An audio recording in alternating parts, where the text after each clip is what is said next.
It really wasn't that long ago that Florida won 32 straight games against Kentucky.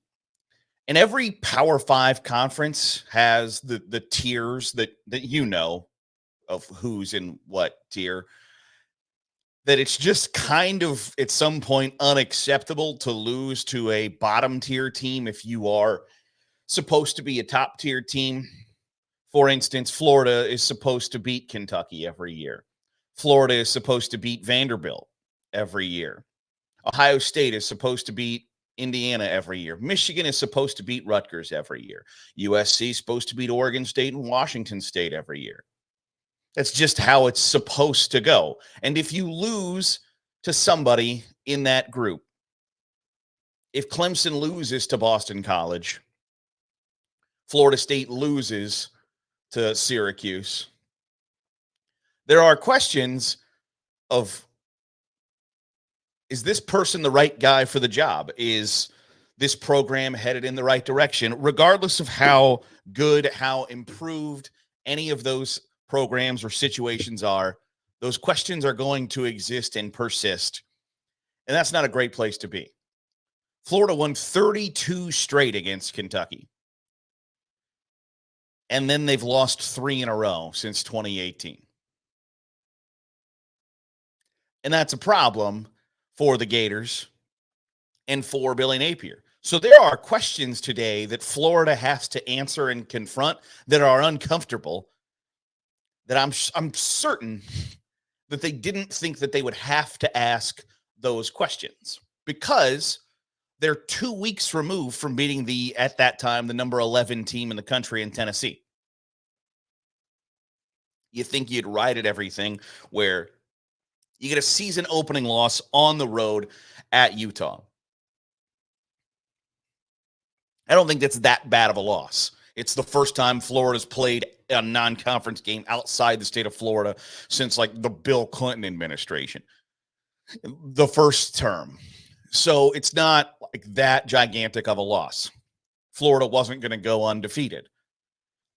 But a loss to Kentucky on Saturday is not great. And to Kentucky's credit, they're 5-0. Have they played really anybody outside of Florida? No. But they are undefeated, and they've got a lot to be excited and proud about.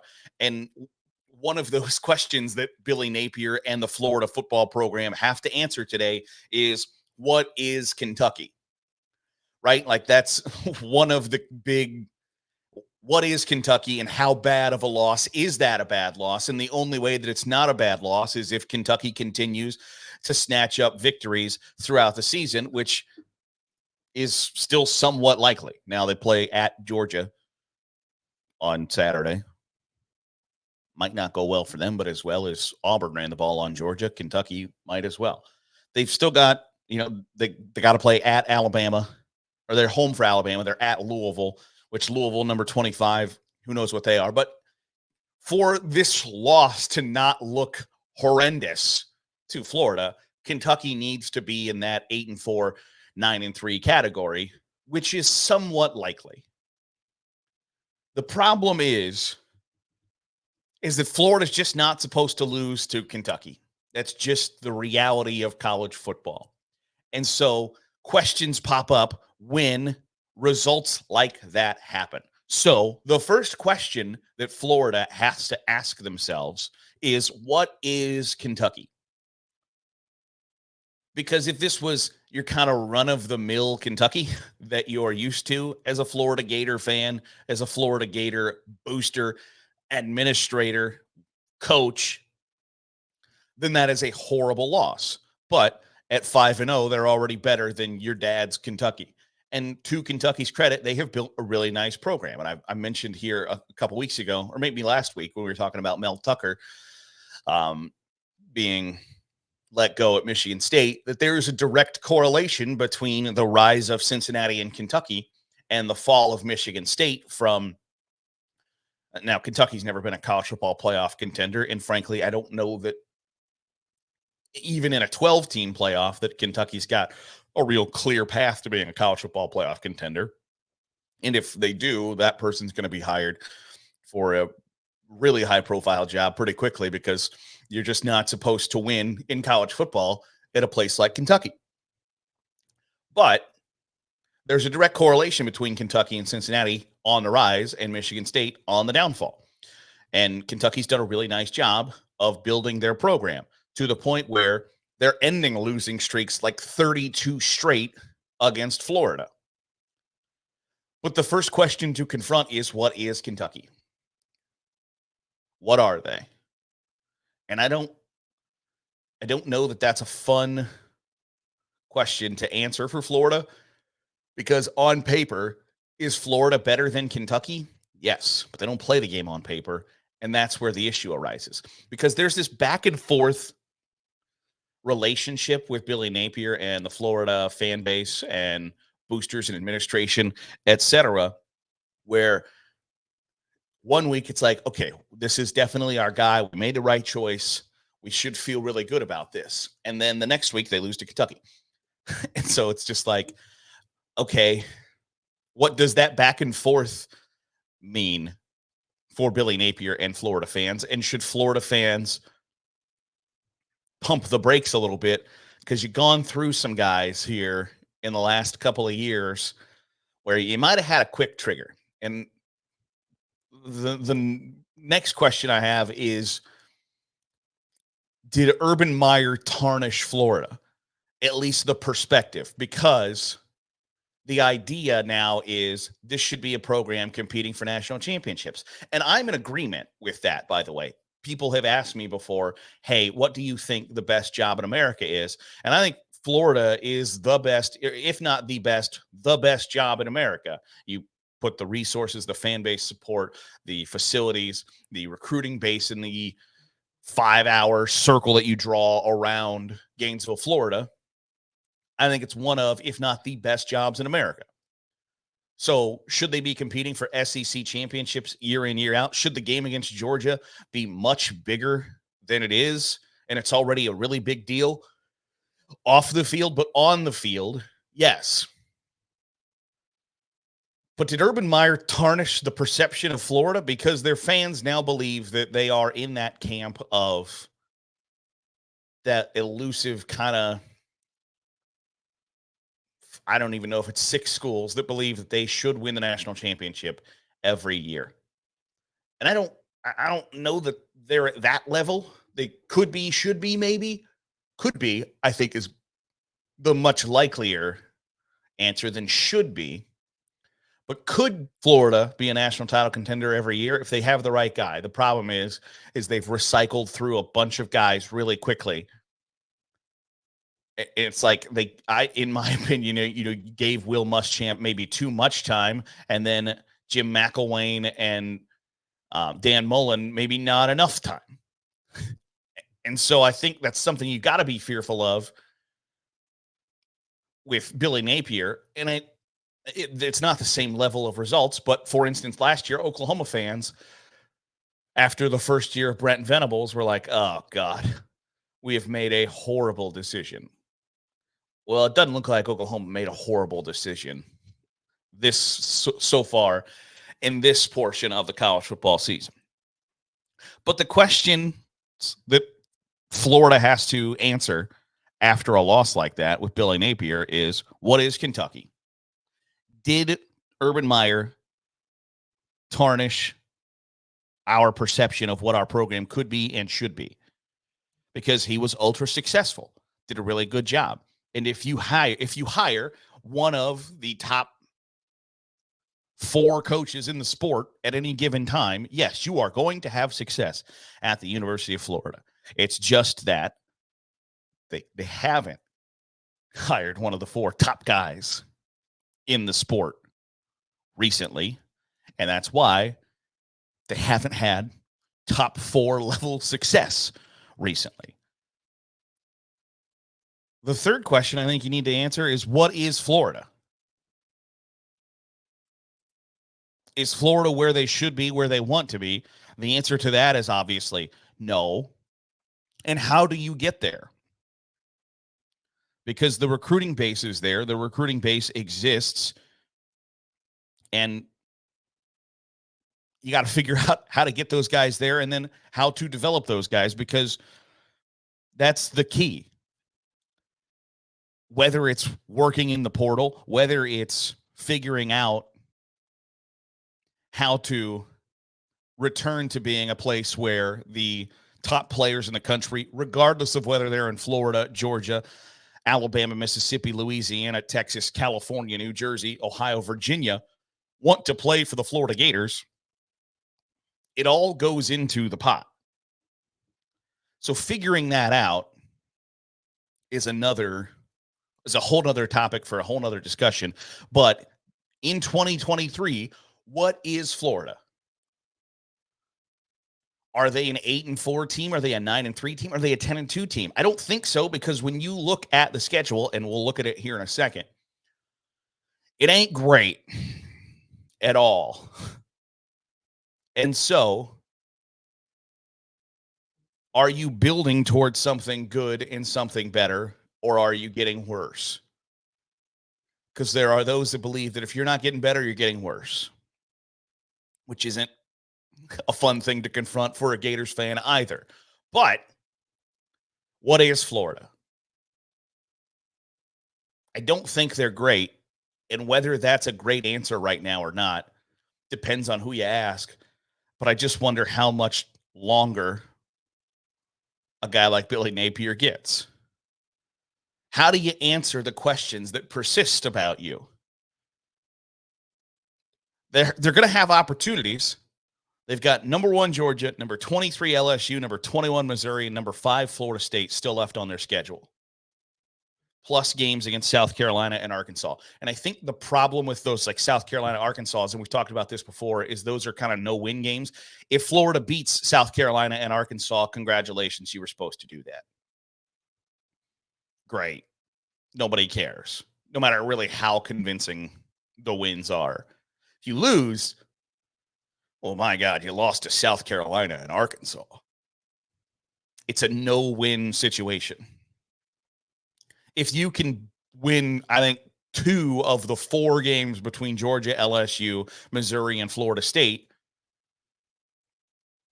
you can kind of quiet some of those questions. The problem is there are 2 top 5 teams in the sport on your schedule remaining. When people are questioning, I saw Florida fans on the old tweet machine. I guess we'll have to figure out what to call it now that it's X, on the old tweet machine, saying, I don't think Florida has ever looked talented or prepared under Billy Napier. I was like, oh, man, this is 2 weeks after you beat a borderline top 10 team at your house somewhat handily. And so I don't know what the path to victory is, right? Because there's some level of like adversarial relationships with some programs and their coaches, or some fan bases and their coaches, is really what I should say. Is I think that kind of adversarial thing goes on with Marcus Freeman and Notre Dame a little bit. I think it goes on with Ryan Day and Ohio State a little bit. I think it goes on somewhat with LSU and Brian Kelly. Now, again, winning cures all. And so when you're not winning, it's not great. But I just know that there are questions that Florida fans have about whether Billy Napier is the right guy or not. And one of the things that stinks about that is I'm a firm believer of, if you believe you need to do something eventually, you need to do it immediately. That has been somewhat of an idea in like college football coaching circles of like, okay, if I know that I need to fire this guy eventually, I need to fire him immediately. And that has evolved into, if I think I'm going to have to do something eventually, I need to do it immediately. Nobody gets kind of the benefit of the doubt. Nobody gets the, like, let's take our time and make sure that, this guy isn't the guy for us. The second that thought pops into a booster or administrator's head at this point, it's like, okay, we've got to get rid of this guy now because we're running the risk of falling behind everybody else. And you're really not. You look at Brent Venables at Oklahoma this year. They are significantly improved from where they were a year ago. Some guys in some situations just need and require a little bit more time than others do. And I think Florida can be in that group of, hey, maybe this wasn't that great when Billy Napier took over, and he deserves a little bit more time. Because if they do say, hey, you know what, that's it, you're done, and they hire somebody, a big name or an up and comer or somebody who is going to do a really good job there, and they succeed right away, the perception isn't going to be Billy Napier did a really good job of building this culture and getting the recruits we need here, etc. It's going to be, well, this guy we hired did it. Why couldn't Billy Napier? Why couldn't Jim McElwain? Why couldn't Dan Mullen? And so every situation is different. I have no idea of knowing or deciding, having any insight of whether Billy Napier is the right guy for that program or not. I have no idea. I know that he built a pretty good thing at Louisiana. And I think the conventional wisdom is if you can do that at Louisiana, you can do that at Florida. It's just going to take a little bit. And the problem is everybody thinks that if they fall behind, if they take one step backwards before they take 4 steps forward, that one step backwards deserves you to be fired. And I don't think that's the case. But I don't think that's a great spot to be in either, especially when you say the way to answer the questions about your tenure is you've got 4 games against Georgia, LSU, Missouri, and Florida State. Can you win 3 of them? I don't know that winning 3 of them is really all that likely. If he can win 3 of them, yes. But I still think the questions persist of who are you? Are you the best person for our program? And should you be our head coach next year? And I don't think that's a fun spot to be in after 2 years of the program being like, okay, here's how we're going to figure this out. I don't think that's great. But that's the reality of the situation also. It's a results-based business. If you can put W's in the win column, really nobody cares how you got there. And frankly, nobody cares how big of an a-hole you are as long as you're putting W's in the win column. But the second that that's not the case, week in, week out, that's when the questions pop up. And the final question that I think Billy Napier and the Florida football program have to deal with and grapple with is, what does the back and forth nature of the Florida fan base and their feelings about Billy Napier, what does that mean? Because for the most part, college football and to a lesser extent basketball is really kind of one of the only sports that the feeling of your fan base decides who is and who isn't leading your university and your individual athletic programs. That's really the reality. Yankees fans don't like Aaron Boone. The Yankees don't give a damn if Yankee fans don't like Aaron Boone. If they still believe that he's the best guy for the job, guess what? He's got a job. If Florida fans decide Billy Napier isn't their guy, Billy Napier doesn't have a job. Because if they're not going to give their money, either in tickets or donations, that's going to matter. So it matters what the fan base thinks about Billy Napier and what the fan base thinks about the program as a whole. But the back and forth nature would lead you to believe if we thought he was our guy, we wouldn't have back and forth nature at this point. To play devil's advocate, though, there are, speaking of Marcus Freeman and Ryan Day and all those coaches I mentioned earlier, Brian Kelly, of that maybe have a back and forth relationship. The fans go back and forth on them. They're pretty successful too. So this idea that because fans might be waffling on who their guy should be means that he isn't that guy. I don't know that that's true. For instance, for a really long time, that the Cleveland Browns kind of grappled with, like, is Baker Mayfield our guy? And at some point it has to become, if you're still asking that question, the answer is no. And so at some point, if Florida fans are still asking, is Billy Napier our guy? Then the answer is no. But I don't know that we're at that point yet. I don't know that we've gotten to that point where you can make definitive statements. And if you can't make a definitive statement, that is the definitive statement. I don't think we're there yet. But I do think there's a kind of teeter seesaw of where do we go from here? And if Florida can turn that loss to Kentucky, which again, there are tiers of conferences and there are some tiers you just can't afford to lose to because it leads to questions like this.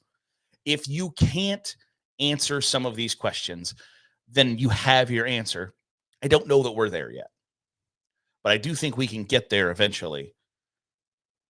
I just don't know if it's right this second. That'll do it for today's edition of the Daily Huddle. Thanks for making us a part of your day, however it is, wherever it is you're doing so. Certainly appreciate it. If you're watching on YouTube, hit the subscribe button. Make sure you're not missing out on any of the college football content coming from us here at Saturday Glory. If you're listening on a podcast, drop a 5-star review. It goes a long way in helping out the channel. We'll catch you tomorrow here on the Daily Huddle on Saturday Glory.